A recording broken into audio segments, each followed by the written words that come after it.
Franchise Sports Media! What's going on, fight fans? Thank you guys for tuning in to another episode of The Main Event right here on Franchise Sports Media. I am your host, Kalani Lua. Man, oh man, we are going down this weekend. It's going to be a lot of fun. We got 2 titles on the line. We got another title on the stage. It's going to be awesome. Let's dive into it. On the other side of the globe, in the other desert, we got UFC 321 going down in Abu Dhabi, and it's going to be fisticuffs going on. In the main event, we have a heavyweight clash as Tom Aspinall finally puts his title on the line. Funny how that works. Against Ciryl Gane. The Frenchman goes out there trying to get another crack at the heavyweight title to see if he can finally see his hand raised in victory and walk away with it. But first, the heavyweight champion himself, the great Brit, the great Hope, he's out to prove, no. There's a reason there's all this hype behind me. There's a reason a certain GOAT named Jon Jones didn't want to fight me. Let me show you why. Tom Aspinall looks to make his first title defense. It feels like we haven't seen him fight in about 6 years. That's what it feels like. He's had his injury, came back, looked good. Hasn't seen the second round yet. He don't even know what that looks like. But he did decide to sit out when it was clear that he was going to be in line to take on Jon Jones for the heavyweight championship. Hey, settle your stuff with Stipe, this and that. I'll wait, X, Y, and Z. It became long, drawn out. We all know the story. And now Tom Aspinall is fighting. And he's taking on Ciryl Gane. This is going to be a good one indeed. Now, here's what I find just a little bit interesting real quick. Let me just spill a little tea, as they say. Aspinall, I appreciate that. Tom Aspinall chooses to sit out this whole time waiting for a title shot, which is smart. But other fighters have been criticized when they chose to sit out waiting for a title fight as well, i.e. Tyron Woodley when he was in the welterweight division and he let Johnny Hendricks and Robbie Lawler fight all that time. Oh, why aren't you fighting? Why aren't you fighting? Okay. And then when Ciryl Gane, who had lost to Jon Jones and Jon Jones' heavyweight debut for the title, Ciryl Gane, he's not really one of the top tier heavyweights, not really one of the elite guys, somebody. So let me get this right. Ciryl Gane, who beforehand was considered one of the most dangerous heavyweights out there because of how smooth, athletic, quick, and how electric he is in the stand-up game with his kickboxing background. He's a heavyweight size, but he moves like a middleweight, has the knockout power. Outside of Francis Ngannou, who turned into Francis Nurmagomedov in that one because he wrestled him. Oh, Ciryl Gane, that's a perfect heavyweight test right there. Legit guy, won the top 3. But then he gets ragged out by Jon Jones, which, let's be honest, that's what Jon Jones does to 80% of his fighters. Oh, then we make these excuses on how Ciryl Gane's not that good. Ciryl Gane goes out, does Den of Thieves 2. We'll dive into his out of the cage activities as well. X, Y, and Z gets a couple victories. Now he's back in the title shot. Well, isn't it kind of interesting that this is the same gentleman who people said wasn't that good against Jon Jones, and that really wasn't saying much about Jones' move up to heavyweight because Ciryl Gane's really not one of the top guys there. But now Tom Aspinall, who hasn't fought in 14 years, now he gets a crack at it, and here it is. Here we go. I just find it very interesting, the double standard that we have here. And I'll get to that a little bit later as well. But all that nonsense aside, Aspinall, 15-3. This dude has finished everybody he has faced in the UFC. Now, he had an injury loss to Curtis Blades, but he came back and mopped the floor with Curtis Blades after that once he got healed and healthy. This guy is fast. He's electric. He's explosive. Those hands got some fire in them. Tom Aspinall is literally one of those guys you look at and say, what are you supposed to do? Because while he hasn't been tested past the first round, it's almost like, okay, how do you survive the first 5 minutes with him? He keeps the distance. He's very good at exploding in, dynamite. And once he gets you, he's at the hand speed. He reminds me of a heavyweight version of Vitor Belfort, where once he gets going, he's got some of the fastest, most brutal hands in the division, and in fact, on the entire roster. And he's able to hurt you and put you down. And once you go down, there is no stalling. There is no stepping back. I'm coming right on you, jumping on you, and I am bop, bop, bop, boop, bop, the bam. You guys remember Cain Velasquez when he was in his prime? He knocked you down. Oh, there is no rest. There is no recovery. I'm on you, and it's going to be over within a matter of seconds shortly after. So for Tom Aspinall, I'm excited to see how he looks after this layoff. going overseas. Now, this is where Abu Dhabi is where he made his UFC debut, and then he fought it there again shortly thereafter. So he's used to being over there, but now he's hunted. Now his name is on top of the billboard. His face is on the picture. He's the one in the main event. What would that do to his psyche mentally, being out this long, and then everything I just mentioned, excuse me, what would that do to his psyche and his preparation for this? Because again, he's been waiting a long time to get John Jones. Now he gets Ciryl Gane, very different fighter. Ciryl Gane coming in with the kickboxing background, lethal kicks, accuracy, distance, good hands. Definitely needs to improve in the grappling department, but Tom Aspinall showed he's not coming in to grapple. So does Tom go in there and pull a Francis Ngannou? Hey, I'm gonna try to throw a couple punches at you, but if I don't land right away, let me go ahead and get a waist lock on you, take you down to the ground and beat you with some ground and pound. Or does he say, no, let me just do the same thing I do to everybody else. Let me just blitz. Be like Von Miller, I'm gonna come around, blitz, come after you, and I'm gonna put you down hard and fast. Ciryl Gane has to figure out a way to keep the distance and keep him at bay, because Aspinall's so explosive on his attacks coming in. I would probably say, if I'm Ciryl Gane, or if I'm in his corner, he needs to worry about throwing some front kicks right up the middle, just right down the pipe. That's going to delay Tom Aspinall from jumping in so quickly and exploding on him. You do that, whether it's to the body, to the chest, up in the face, clearly you want to get the knockout, but just to keep him back. It's almost like a jab in boxing, right? Stay back, stay back. Let me get my distance and figure you out so you can't just come in. Because if you get past the jab, I'm coming in with the right. Well, here in the UFC, well, if I could throw that front kick at you, cool. If you try to blitz in now, you're coming in slightly ducking. I could step away. I could dip off to the side. I could maybe counter you and whatnot. If you do come in, your punches aren't going to be directly coming at me because you had to duck the kick. Now you already ducked in. You're going to be looping your punches. I could slip those, slide off to the side, circle around and keep you at bay and keep you guessing now. And then if I'm Ciryl Gane, I'll be honest, I'd be on the attack mode. I would be on the attack mode with Tom Aspinall. Throwing the front kicks up the middle. And then before Tom Aspinall is able to jump in himself, you blitz in, you jump in, you pop in and out, keep him on his back foot, keep Aspinall backing up.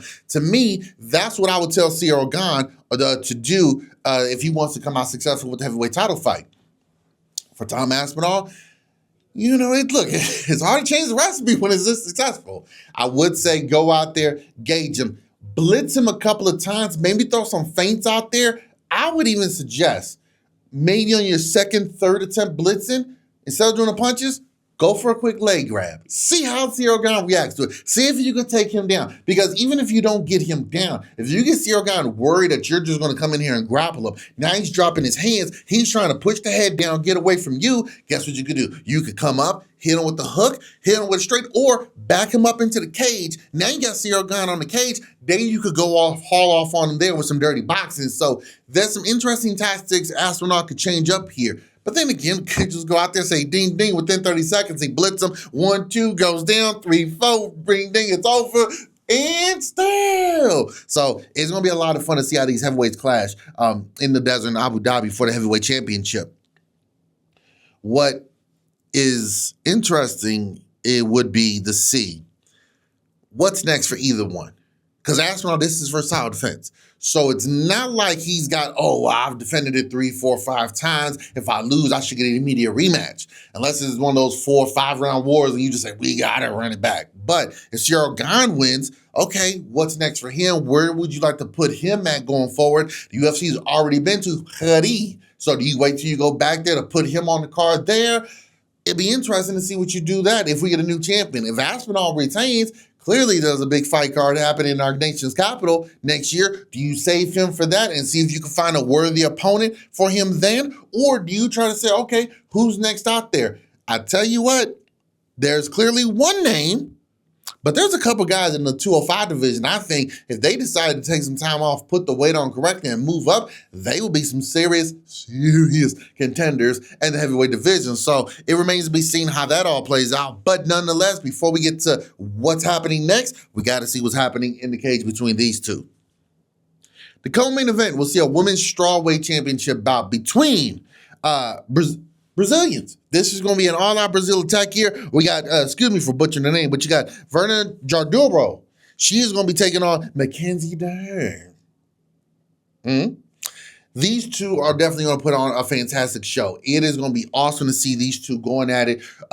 Both of them are fantastic in the grappling department. Mackenzie Dern obviously has a better resume with the Brazilian Jiu-Jitsu background that she has with all the champions around the world that she has won before entering the world of MMA. But hey, this isn't an ADC tournament. This isn't a Jiu-Jitsu tournament. This is MMA, baby. We're going to mix in some strikes, some elbows, some knees, some takedowns. So it'll be interesting to see how these two decide to go at it. Is this going to be a stand-up war between the two? Mackenzie has shown in the last few fights she is more willing to stand up with fighters, whether it's a smart move or not, because some of them,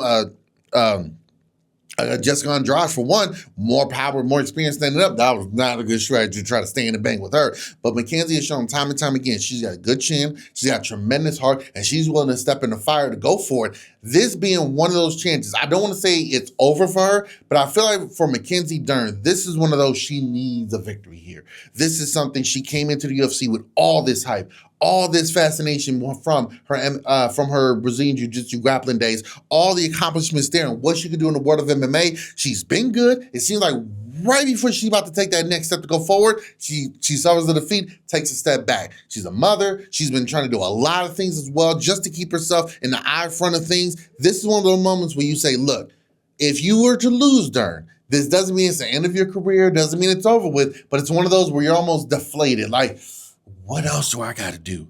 How much longer do I want to keep doing this if I cannot win the championship? You remember Daniel Cormier at the end of his career. He was like, look, at this point in my life, I just want to fight for titles. And if I can't beat the guy at 205, which I'm not coming back down to, and I can't beat the heavyweight champion, what are we doing here? There's no super heavyweight division like there is in Power Slap.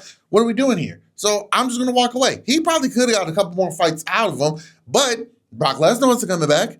You know, so it's like, okay, well, what are we going to do? So for Mackenzie Dern, it's like, well, where does she go from here if she doesn't come out with the victory? This co-main event to me is going to be a fun, interesting clash of styles. Does this become, the grappling cancels each other out and we're going to stand and bang? Or are we going to see who the better grappler is on the ground when these two hit the mat? It'll be a lot of fun to go there. Speaking of a lot of fun, stepping back into the UFC cage to go ahead and reclaim his win streak, to go back out there and prove that, hey, I lost to Marab, but that's okay. That was a one-off. It was a fluke. I had a banana before him. My stomach wasn't right. X, Y, and Z. All the excuses. Umar Nurmagomedov steps back in, but he will not have a tough opponent here as he takes on Mario Batista. Mario Batista is nothing but action. All gas, no brakes with it. You know what I mean? This dude right here only knows one thing: war. And he is going to bring it. This is a classic grappler versus striker here. Now, Umar has shown, I'm willing to stand with you, but it's more of a calculated stance. I'm going to grapple you early on, get you thinking about the takedown. And then right when you're worried about me taking you down, that's when I'm going to stand up with you. Kind of like somebody else named Nurmagomedov named Habib. First 2 rounds, I'm going to grapple you the whole time. Wear you down, ground and pound, get you tired, get you worried, and let you realize, oh, wait a minute. This dude's got a different type of strength. I'm not going to be able to keep him off me. So the 3rd round, you got your hands low. You're worried about the takedown. Crack him over the jaw. Ask Conor McGregor how that feels. Mario Batista said, whoa, wait a minute. I don't care what camp you come from. I don't care how much you want to grapple, how many bears you wrestle with. I'm coming in to blast you, dog. I'm going to punch you right in the face, in the nose, in the chin, in the lip, in the head, in the eye, and you're not going to like it. And what you going to do to stop me? This is a fun one right here. Mario Batista, 16-2. Umar Nurmagomedov, 18-1. These are 2 guys who do not hear their opponent's name mention a whole lot once the bell is ringing over with. So these 2 used to be in the winner's circle. Somebody's got to lose. To me, this is going to be a fantastic outing right here.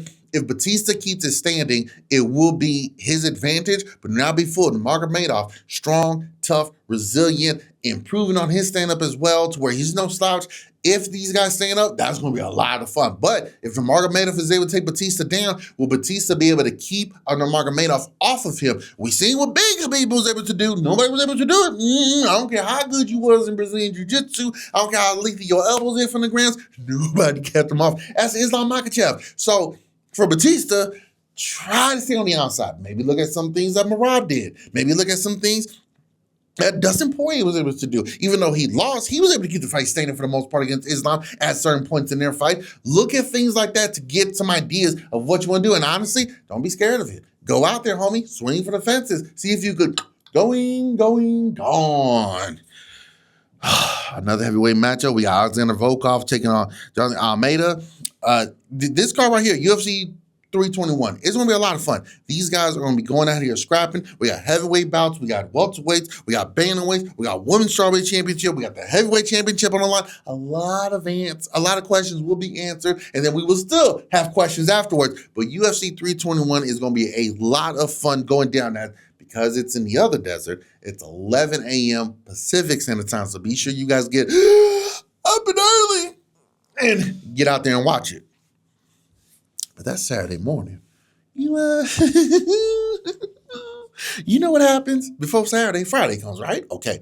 On Friday, we got Power Slap. Power Slap 16 going down in Abu Dhabi. Yes, sir, it is back. Live on YouTube. Special start time, 9 a.m. Hey. No staying up late Thursday night for me. Hopefully Thursday Night Football doesn't go into double overtime. But in fact, I don't think they could do double overtime. It's the professionals, and it's weird like that. Why would you have it where you can't go, okay, back on track, Kalani. But we do have Power Slap 16 going down in Abu Dhabi as well. These slappers will be stepping back on the cage.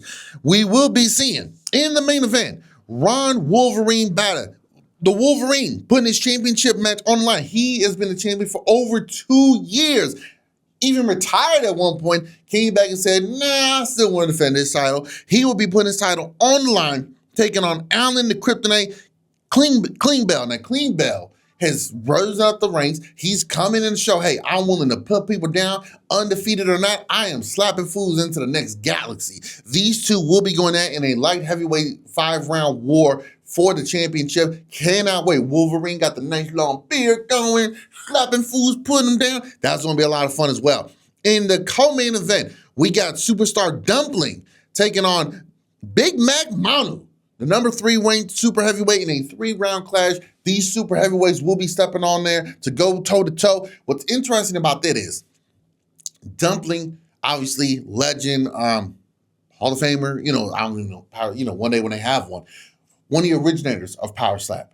Well, he's looking to get back in the title picture. He's looking to get back standing across from the Hawaiian Hitman himself. So how do you do it? Well, you got to take out the next guy. You had a close decision loss last time he lost the title. Now you got to take it. But Manu has been coming up electric.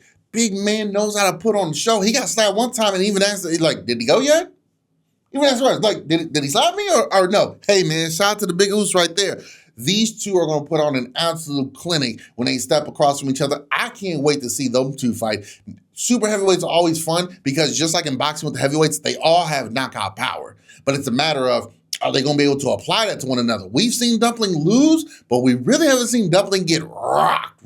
We really haven't seen one where, oh. So, will Manu be able to be the first one to go ahead and put Dumpling in his place? Or will Dumpling climb back into the winner's circle and find himself once again the victor, taking another step closer again, another title shot? Or will Manu finally do it? And we get Big Mac taking on the Hawaiian Hitman, all Polynesian super heavyweight clash. Woo! We also got Wes Mena. He's going to be taking on Darius the Destroyer Mata. That's going to be a fun battle there in the heavyweight division. We got Pitta taking on. We got Andre Casper Fields in a lightweight bout taking on Vince the Mercenary Tracy. That's going to be interesting as well. We also got our girl stepping onto the stage as well. We got some Las Vegas representatives out there as well in the desert going up to slap. I'm telling you guys, man, Power Slap is just one of those things, you got to see it to believe it. If you ever get a chance to go there live, it's a whole lot of fun. It's very interesting. It's intense, the adrenaline, but these slappers, man, they go out there and they put on a fantastic show. Knockouts galore. It is quick. It is fast. It's going to be interesting. Remember, get your measure, line them up, get your warms in, and slap away. It's going to be a lot of fun. So be sure to tune in Friday morning, 9 a.m. Pacific Standard Time on YouTube for Power Slap 16. Then wake up again early Saturday morning for 11 a.m. UFC 321. See who comes out as heavyweight champion, puts his title on the line. Very quickly, before we get out of here for this show, just wanted to wrap it up with this right here. So WWE went to ESPN. And they have this deal now where if you want to watch WWE PLE's premium live events, you got to pay $29.99 a month for the subscription, and you get to watch all that. Cool. So far, they are struggling. They have invested close to about $3 to $3.25, let's just say, $1 million on their last one, WrestlePalooza in Indianapolis, Naptown, Heartland Country. Yeah, they got about 125,000 new subscribers, which estimated to about 35 million. They're paying over 300 million with a return of 35 million. Now, I'm not the smartest man in the world. I went to public school in the inner city, but my math is mathing. That ain't good. It's been interesting to see because as greed continues to take over corporations and companies all over, fans are like, hey, wait a minute. We love this stuff. We love it. But you guys are only going to go so far in our pockets before we say, whoop, that's enough. That's enough. So will we see some changes between ESPN, TKO, and WWE? Will we see some dramatic shifts in how they go about their pricing? Hopefully, we, the people, have the power to do so. Now, if we stepped into the ring on it, I just got to ask this question. What a brother like LA Knight got to do to get a push? I mean, in the world of WWE, I remember when CM Punk, when he had hair, this is in the early 2010s, he was in the ring with Triple H, who's now the CEO of WWE. And they was asking, hey, how come I don't have my own ice cream bars? I'm not on cereal bars. I'm not in the intro on the Titantron. Triple H says in so many words, you don't decide when you're the man here in WWE. They do. Pointing to the fans, the universe, the WWE universe, the fan base. For LA Knight, for going on close to 3 years now, every time his music hits, LA Knight, every arena, every crowd, everybody's saying, LA Knight, yeah. Where's the push? He legit gave Roman Reigns one of the toughest singles matches that he had him beat if it wasn't for the interference.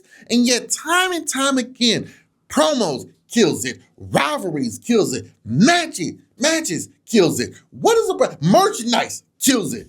What does a brother like that got to do? Don't get me wrong, I'm not discrediting any other superstar that gets a push, not discrediting it whatsoever because you worked hard as well and you earned your way. But my brother, you have had your chances. How many chances do you get? We all play kickball. We all play baseball at some point in our lives. Softball even.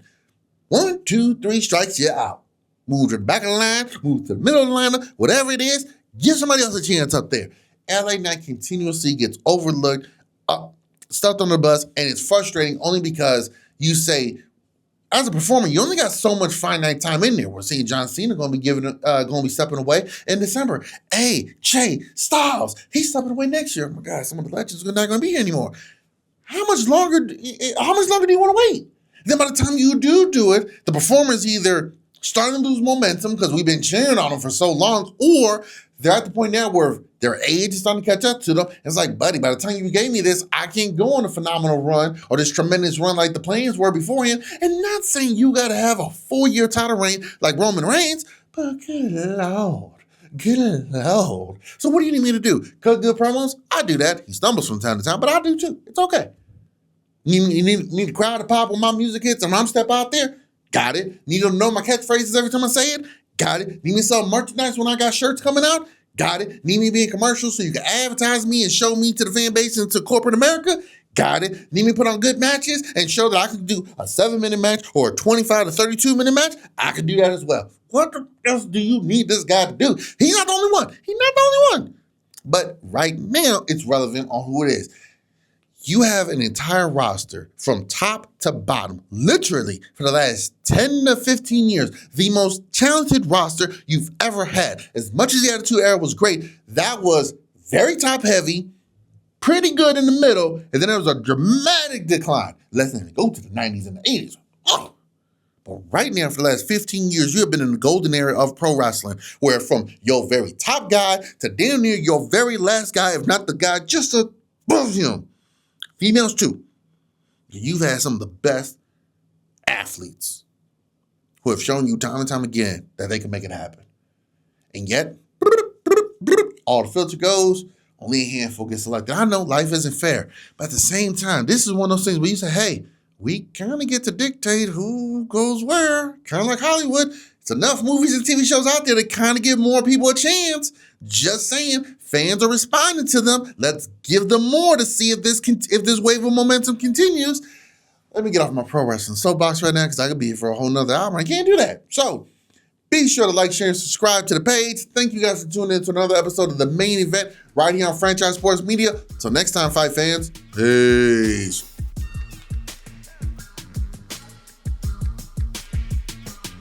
Franchise Franchise Sports Media.